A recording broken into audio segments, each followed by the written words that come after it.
Paul Craig Roberts, you are very well known to the conservative public in America, but now we are about to publish your immense book on what happened to America in the last 15 years, since September 11th and until the end of the Obama era. And the title of the book is How America Got Lost, L'Amérique perdue in French. America Lost, like a lost highway, you know, David Lynch's film. So, so what sort of highway was America engaged on to get lost like that? The United States has always been something of an empire and has always been trying to add territories to its empire. And after World War II, it was able to add Europe, or Western Europe, to its empire, and Japan. And was checked from going any further by the Soviet Union, which was an equally powerful military state. And so during the second half of the 20th century, until the Soviet collapse in 1991, the empire impulse of Washington was checked by the Soviets. Now, when the Soviet Union collapsed, this removed constraint on United States power. And it instantly began thinking of itself as the unipower, the world's only superpower. And from this came the neoconservative ideology of American world hegemony. The neoconservatives concluded from the collapse of communism that history had chosen the United States as the only viable political economic system, and that it was the responsibility of the United States to impose this system on the world. And this neoconservative ideology suited many of the powerful private interest groups. It suited the military security complex, because they knew their budgets would be safe forever, because they were worried with the Soviet collapse whether all the funding for the military security complex would continue. Well, now the neoconservatives have given them a new justification, American world hegemony. This suited the financial sector, because the American financial sector has always intended to exercise financial hegemony over the rest of the world. So, this suited, of course, the oil companies, who could control the energy flows, and it suited the global corporations, who could dictate the policies of other countries, force them out of self-sufficiency into monocultures, producing for export. So the whole thing suited the American power structure as well. Yes, but when we read your chronicles of that time, it appears that the benefits for the United States, for the people in the United States, were not as high as the prices. There were no benefits for the people. Only for what is now known as the 1%. Well, the fact that this system benefited the 1%, not the 99%, and that it continued for a quarter of a century, for 25 years, meant that the vast bulk of the American population had no real income gains. In fact, they had real income losses. That the average real median family income today is less than it was 20 or 30 years ago. Because this process of globalization was a process by which Wall Street forced all the manufacturing companies to move their production for American markets offshore, where labor costs were cheaper. So the American working class, the middle class, working class, lost their employment, and the income that had been paid to them in wages instead went to the executives of the corporations in the form of executive bonuses. They call them performance bonuses. And they went to the shareholders in the form of dividends and capital gains. So this is the explanation for the sudden worsening in the income distribution in the United States. The money that had been paid to a workforce instead now, by hiring much cheaper labor in China, India, abroad, wage savings then went to the capitalist, to the owners. So this also had a lot of trickle-down adverse effects because it destroyed the tax base of states, of cities. It also hurt the federal tax base. And then the next step in this globalization was to move offshore the tradable professional skills, such as software engineering. A tradable professional skill is one that can be performed anywhere. It doesn't require hands-on presence. You know, if you're going to get your hair cut, it has to be done locally. But if you want software written, it can be written anywhere. Yeah. And so the rise of the high-speed internet allowed the corporations to move offshore the salaried middle-class jobs that college and university graduates had always taken. So all of a sudden, there's no employment for American university graduates. According to published reports from the Federal Reserve, the central bank, 50% of American 25-year-olds live at home with their parents.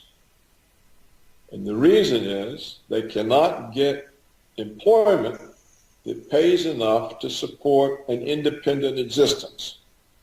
This sounds very much like Russia at the end of Soviet Union, because right. there was no middle class left, and the young graduates, everybody were graduates, but they had no jobs.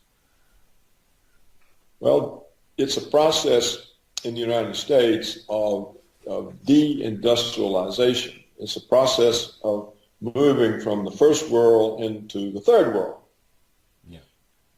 We see this in the form of the jobs that they claim are created. We don't really know if any of these jobs actually are created because they monkey with the figures.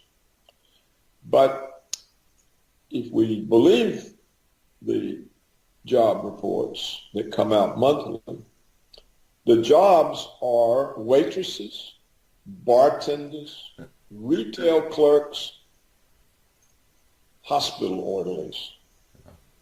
In other words, there are no jobs for engineers, architects, researchers, designers.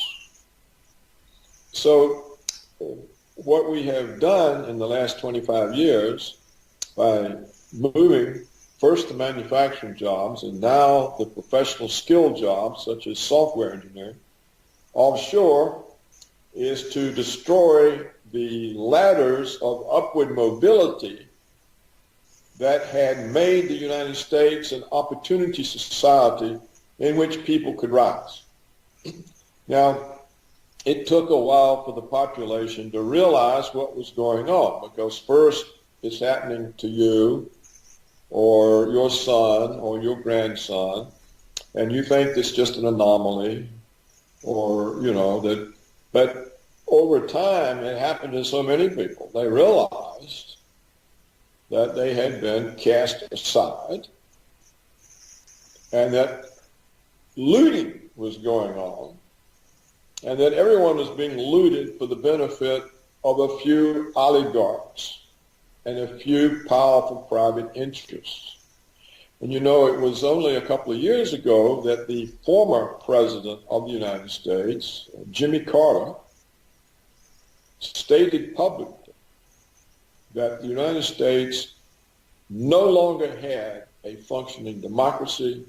It was an oligarchy. Yes. This was an absolutely truthful statement. And so what explains the recent presidential primaries and recent presidential election in the United States is that the vast majority of the states, you know, the people in the country, the Americans who are known as living in the flyover country, that is the great bulk of the country between the East and West Coast. These are the people have really suffered. And so what we saw in this last election was a rebellion.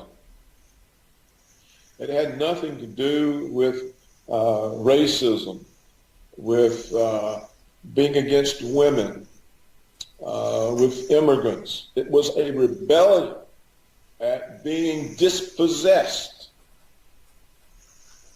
Yeah. So for 25 years, the oligarchs have dispossessed the people who live in the vast bulk of the country. Yeah. And this was a rebellion. You could see it in the primaries, because Donald Trump, we don't know what he will do, but he presented himself as an opponent of the oligarchs, and he acknowledged publicly what had happened to the people. Yeah. And said he would stand with them.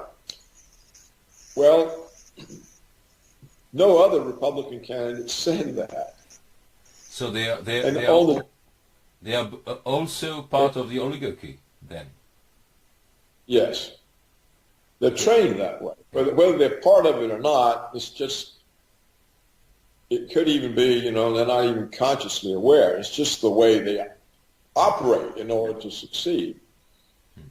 And on the Democratic side, we saw Bernie Sanders, who is said to be a socialist. He actually won the Democratic nomination. It was stolen from him by some vote rigging in some of the states and by the superdelegates. You know, the Democratic Party a couple of decades back created superdelegates because they were concerned that Democratic voters would choose a candidate that the Democratic establishment didn't approve of. They were particularly worried about the Senator McGovern. Yeah. They didn't want leftist-type candidates, people opposed to war, that sort of thing. So they created superdelegates who get to choose the nominee for that party, but the delegates are not chosen by the people. In other words, it's a way of canceling out the people's decision. So the Democratic Party, you see, is by far the more corrupt.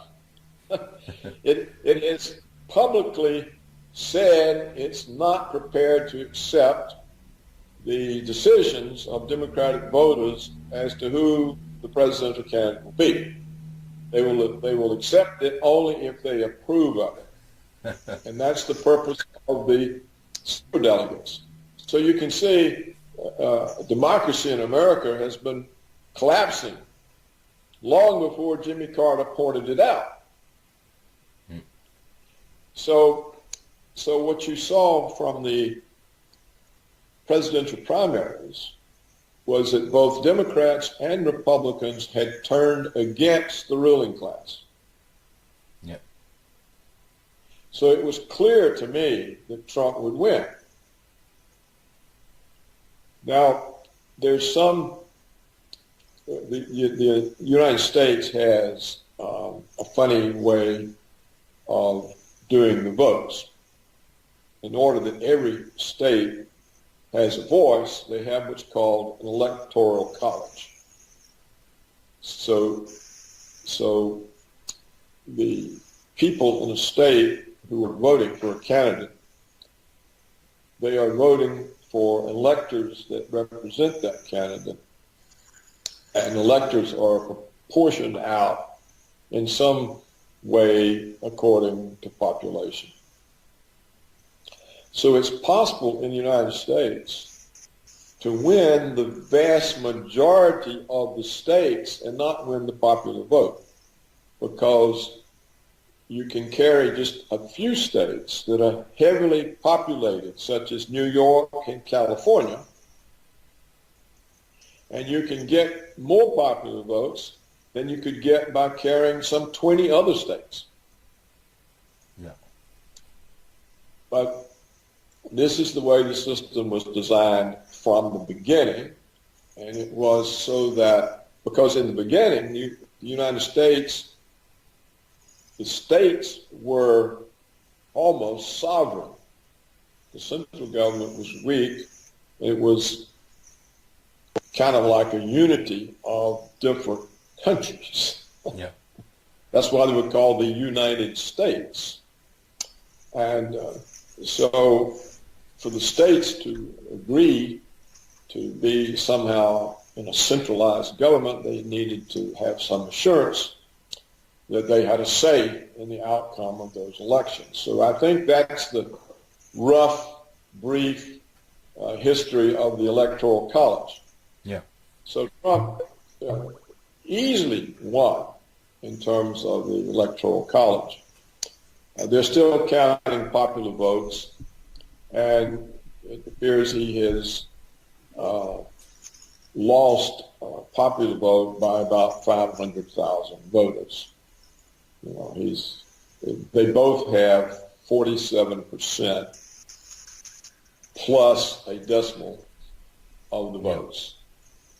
But if you look at the map, the states that voted for Hillary were the 3 West Coast states and the Northeast states. Yeah. The rest of the country. And in fact, so many of the traditional Democratic states voted for Trump. Wisconsin, Michigan, Ohio. So basically... Pennsylvania. Yeah. Pennsylvania as well. So what happened is a rebellion. Yeah. A revolt. That looks very much like a class warfare. Yes. The column I wrote was the working class won the election. Yeah. But how come that nobody described this? I mean, nobody. It's not true. But in the mainstream media, on both sides of the ocean, nobody wrote about that. There were no reports on the people's situation, on the working class, on whatsoever. And only now some media outlets are beginning to realize that was the key. And especially in Europe, we had no knowledge of whatsoever of what was going on in America for 25 years. How can you explain that? Well, Europe has been accustomed to following the American lead ever since World War II. So whatever the New York Times says, or CNN, or ABC, that is the truth, they think. So they repeat it. That's one reason. That goes all the way back to the end of the war. Another reason is that under the Clinton administration in the 1990s, the government permitted 6 mega corporations, huge corporations, to buy up and concentrate in 6 holdings 90% of the American media. This was against the Sherman Antitrust Act. It's against American tradition. The United States always had an independent and dispersed media.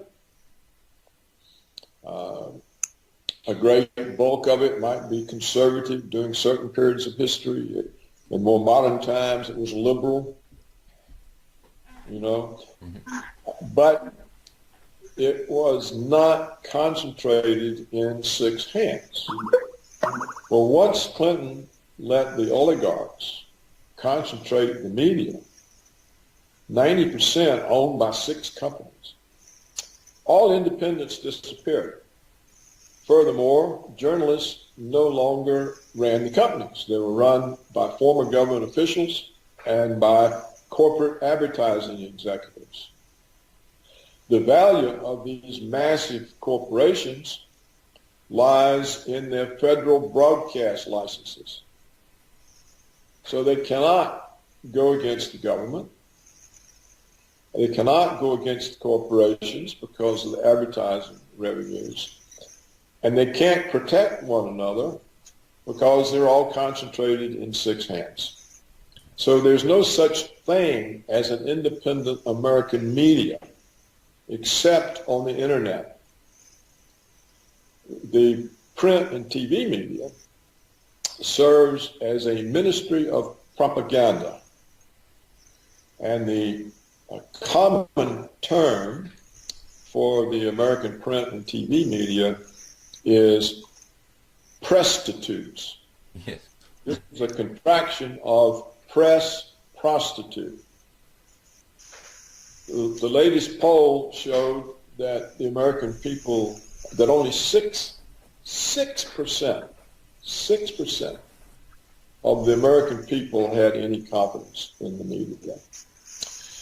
And we can see the media, which did everything it could to deny the presidential nomination to Trump and then to deny the presidency, it had no impact on the vast bulk of the country. So that's why nobody in Europe knows anything. And now there's a third reason. I've given you 2. The third reason comes from the German editor who wrote that book. His name is Udo Aufkadr, I think. Yes. And he says that as an editor of the big German newspaper, he would publish things under his name that were handed to him by the CIA. And he says this is common practice throughout Europe, that there are no significant journalists in Europe that are not on the CIA payroll in one way or the other, either as cultivated friends who get free trips to Washington or for money. Mm. So you see, Europe doesn't have a media either. There's no independent media in Europe. And the Europeans are so accustomed to following Washington's lead, they don't even know how to be independent. No. You know, the best independent country in Europe was France. You know, de Gaulle would not join NATO, and I think it was only earlier in the 21st century that France finally joined NATO. Yeah. So there's no real, outside of France, there was no independence from American foreign policy or for that matter, American economic policy. Indeed, we have the revelation from the CIA memos that were released by the National Archive that the EU itself is a CIA creation. That it was the CIA that came up with the idea of the European Union, because if Europe was centralized, it would be much easier for Washington to control. There would only be a few people to control, to pay off, or influence. Whereas all these separate countries, this was a nightmare. They could play each other off. They could, some politician could go off in some other direction. And so this is not a conspiracy theory. These memos are released. A professor at Georgetown University or George Washington, I forget which, found them and wrote a book about them. So Europe is part of the American empire, and they're so used to being part of it, they don't even think about it. Yeah. So now, do you think that, I mean, what is the scope of the rebellion or revolution that bears Trump's name now? I mean, does this election mean that things are going to change radically in the United States and abroad, or does it mean that the empire will go on with its policy with just a little slowdown? Well, that remains to be seen, but the oligarchy is still there. They're still powerful. Trump, in a way, is more a manifestation of a rebellion than the leader of one. He's not experienced in the views he hasn't a movement that he can fall back onto that has knowledgeable experts who would help him bring about the changes. So he's thrown into relying on the same kind of pool of people to staff the government that every other government has been relying on. And so he can easily be captured. Yeah. He also has a tendency, which is understandable, to reward people who support him. And so early on, the oligarchs sent in people to support him. So they would have entree. And we see in the press speculation that he might appoint Rudolph Giuliani as the Secretary of State. Well, just this week, I think, the Daily Telegraph in England has a big feature on Giuliani, and Giuliani says, oh, it's very easy for us to buffalo the Russians. All we have to do is threaten them with military force.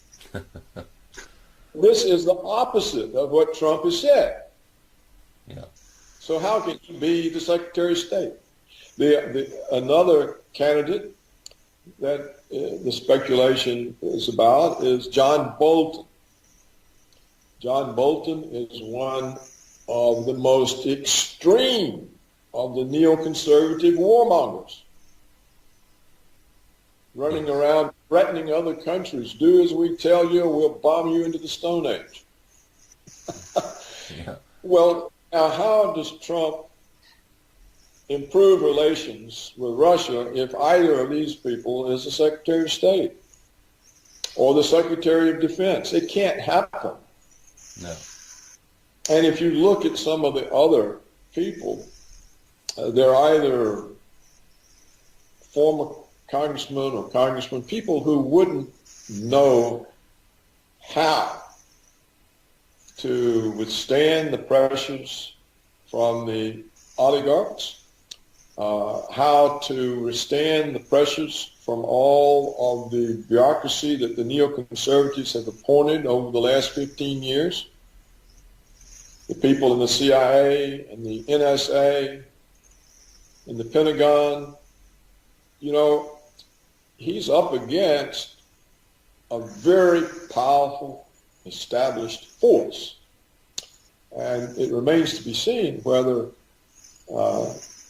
he can get the kind of appointees who will let him make these changes. Because the military security complex, it doesn't want a war with Russia, but it likes having Russia as an enemy. Yeah. Because, see, we have this enemy. We have to have another $1 trillion to spend on us, on our weapons. So we got to have more power. NSA, we got to have more power. We have to spy on everybody. Yeah. From the time they, 24 hours a day. We got to even know when the Americans are asleep, what they're dreaming about. And then Trump's other important goal, which is to bring back middle-class jobs to Americans. The global corporations don't want that. That means less profits, less performance bonuses, less capital gains. And so how does he actually achieve these things? And even though the House and the Senate are also under Republican control, in other words, this whole government is Republican. The Democrats are, Obama is seen as such a disaster that the Democrats will simply eliminate from the government. They're not in the House. They can't control the House. They can't control the Senate. They can't control the executive branch. So, but still, the Republicans in the House and Senate are indebted to the oligarchs for their campaign financing. That's who finances the campaigns. If you're a senator or a representative, you have to have money to put out all your advertisements and your television. And who gives that? Wall Street, the banks, military security complex, Monsanto, agribusiness, the energy companies. You see what I'm saying? The Israel lobby. The Israel lobby is very powerful. So these powerful interest groups are still there. They control the House, the Senate. So what can he do? It's not clear he can do anything. And if he fails, then what happens to the American people? Do they simply get demoralized and give up? Or are they harder pressed than ever and they get more angry and turn to violence? So what's the answer? It remains to be seen. Yeah. I think they'll turn to violence because they're being too hard pressed economically. You see, in many ways, we've already talked about they've lost their jobs. Their children and grandchildren have no prospects. The older Americans who saved for retirement and expected to be able to supplement their meager Social Security benefits with their savings, there's been no interest income on savings for 8 years. They've been forced to draw down their capital, not live off of its earnings. So the whole country is being impoverished. And then they watched how the Obama regime saved the big banks and let all the homeowners flush down the toilet. Yeah. So they know the system is against them. So if Trump can't somehow provide a better deal for these people, I don't think they'll just get demoralized and quit because they're too hard pressed. I think they'll get more angry. And if they try to press, the United States is a big country geographically, and Trump's opponents are thin lines on each coast. The rest of the country is his.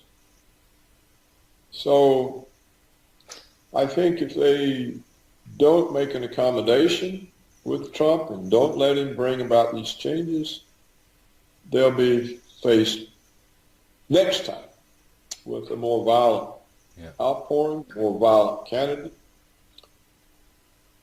And if any of these neoconservative warmongers get in the State Department or the Pentagon, we won't have to worry about it because the conflict with Russia will end it all.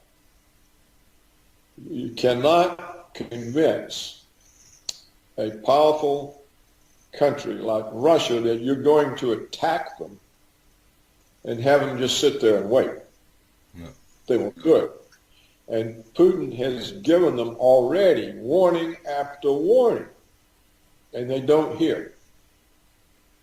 So if Trump is unsuccessful in establishing friendly, stable relations with both the Soviet Union and the China, then Europe can kiss itself goodbye. It's just not going to be there. And neither is the United States. So we come down to the biggest hope, which is conflict that the neoconservatives recreated with Russia after Reagan and Gorbachev ended it. You have to remember Reagan's two goals: to stop the stagflation that was ruining the economy and to end the Cold War because of the danger of nuclear weapons. Well, these are massive goals. I think they're unrivaled in the 20th century, for which he gets a little credit. No, yes, exactly. But the neoconservatives recreated all of the tensions. In fact, they are worse now than they were during the darkest days of the Cold War. So that has to be stabilized. That relationship between the nuclear powers has got to be stabilized. And if not, then it's going to end very, very badly. Yeah. This seems obvious, but we had a similar situation 16 years ago when Putin came to power in Russia with a country that was basically collapsing and involved into a very nasty war in Chechnya. And obviously the way he rebuilt the state or stabilized the state shows that he was not alone at this job. Do you think there are structures within the administration or even corporations that are aware of the dangers and ready to cooperate with the president? There are some. I think the older foreign policy community, which was displaced by the neoconservatives, some of them are still alive. They're still there. It's not clear Trump knows who they are. It's not clear what kind of whispering campaign is already being conducted against them to direct him away from them. Mm-hmm. There's also another big difference. When the Soviet Union collapsed, the whole thing collapsed. Yeah. There wasn't a ruling oligarchy. There wasn't an ideological force like the neoconservatives. The communism collapsed. And so, and everyone could see the severity of the economic situation. They could see the country being looted by the West. They could see the Americans supporting these oligarchs. So they knew that not only their economic life was threatened, but their sovereignty was threatened. And, you know, under Yeltsin, essentially, Russia was an American puppet state. So there was so much more evidence, and the remaining elites themselves could see that, you know, if we're going to be an independent country, we got to do something about it. So I think Putin had a lot more to work with than Trump does. And he had been in the KGB, and he was a protege of Yeltsin, so he had connections. He knew who the actors were. And so he had a better sense of who would help him. I mean, he hasn't been perfect on that. but still, you're correct, he has rebuilt Russia. But that's the difference. It was easier, even though Russia was in a terrible situation. Because it was easier. Because it was. Because it was. It made it easier. So here, it could be Trump is the first symbol of a revolt, and it has to build, and the movement has to start producing experts who are aware and can think and know who the enemy is and what to do to drive them out. And that, I think, is missing at this point in the United States. And we won't know until we see Trump's government and see its performance. But there's so much they can do to take control. For example, the oligarchs, Wall Street, the Federal Reserve, they can cause an economic crisis and put him on the defensive, instantly on the defensive. And then all the media will say, oh, see. You know, this is what they tried to do to the British with Brexit. Then they can come to Trump and say, well, you know, if you want this crisis over, you have to appoint one of us, Secretary of the Treasury. Then they've got it. See? Or the neoconservatives in the CIA can orchestrate a false flag attack and ruin the prospect of relations with Russia. So there are so many power centers of the old order still in place that Trump could be overwhelmed.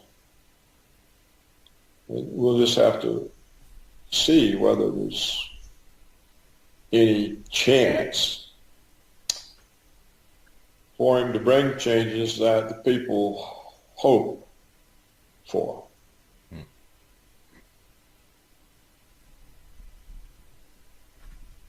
Perfect. I think it's fundamental. Yeah, it's fundamental for people here to hear that. We're having very harsh debates here in Europe about you know, the way the media have blackened out everything that was going on in the United States and all over the world. I mean, in Syria, everywhere. And now it seems to me that they are utterly frightened with how they're being overwhelmed and pushed aside by the electronic media, the internet media. You know, we have a publishing house and as well a newsletter, an internet newsletter that is named the Anti-Press. And these last months, it was confidential letter, but these last months I saw that we had lots of new subscribers who came very often from the media, you know, the media's corporations, I mean the profession, because they are frightened simply, and they are losing their jobs because the advertisement revenue is not as high as it used to be. And they're losing readers because they write bullshit. And when when you lose readers, you lose the ads as well. So they are in a very bad position, and they are very upset and very nervous. And we think that we have to multiply such testimonies as yours to show the scope of the matrix, because people can't believe how deep and how wide it is. That's yeah. Right. And there are two other aspects of this that we can include. NATO. Donald Trump said that he sees no point of NATO 25 years after the Soviet collapse. Well, NATO in Europe, of course, means power and money and influence for the European ruling class. And so they are all meeting last week. Oh, what are we going to do? What are we going to do? Trump's going to abandon the Western alliance. We have to oppose him. Blah, blah. Well, the Western alliance is a threat to Europe because it's a threat to Russia. And the last thing Europe wants to do is to present itself as a threat to Russia. But that's what NATO does, and that's what NATO was used for by the Obama regime. All of these missile bases on Russia's border, the troops stationed, the military exercises. What NATO presents as a threat to Russia, it is a threat to Europe, because Russia can annihilate Europe in 5 minutes, all of it. So you have this problem that you've got these people in Europe that are tied in to the NATO organization, which is part of the Washington's way of controlling Europe, and they don't want to let go. They'd rather have the risk of provoking Russia than to be safe. And Europe will never be safe as long as NATO is there and is seen as an American extension of American power. So that's a problem and for Europe. Another problem is it was the European governments that enabled the neoconservative policy of hegemony and the American wars in Middle East and Africa. And Europe this as well. Why. And in Europe as well, with Yugoslavia. With Yugoslavia and Ukraine. Yes, in Ukraine. Which was an American coup. So, but look at the consequences for Europe of enabling Washington's wars. You're overrun with immigrants. And you have all these problems. And what are you doing with these millions of immigrants that essentially are creating all kinds of problems all over Europe? So that's what you get for being an American puppet. That's your reward. Is Washington helping you with the immigrants? No. Neither do the Saudis and people who are funding all that. Well, and the Saudis are an American puppet state. Yes, of course. They've always been. So they're fighting our war in Yemen. So when you look at this, you can see the extraordinary confusion that Europeans have suffered now for 56, 70 years, 70 years since 1945. Here are the Europeans suffering in behalf of American empire. What is the point? You know, and Putin keeps saying, I keep waiting on the Europeans to wake up and be independent states again. No one listens. No one listens, but this is essential for world peace. The Europeans have to come to the realization that the American neoconservative American agenda of American hegemony is a direct threat to the existence of Europe, not just because the CIA lumped you all in the European Union in order to destroy the sovereignty of the individual countries, but also because the CIA uses you to confront the Russians. And of course, Europe is no match for Russia. The United States isn't either, in my opinion, and certainly not a match for the combination of Russia and China. So what we've seen in the 21st century is the American neoconservatives have demonized China and Russia and turned the other two powerful countries into enemies. Why? For no good reason except an ideology that in every way is comparable to Trotsky. World revolution, world hegemony. You have to remember, not even Stalin believed that. He said socialism in one country, and he killed off the Trotskyists. So what we have in the American neoconservatives is a new group of Trotskyites who want to exercise power over the entire world. Yeah. This is an ideology. It's like the French Revolution in its initial stages. We'll take it to all of Europe. So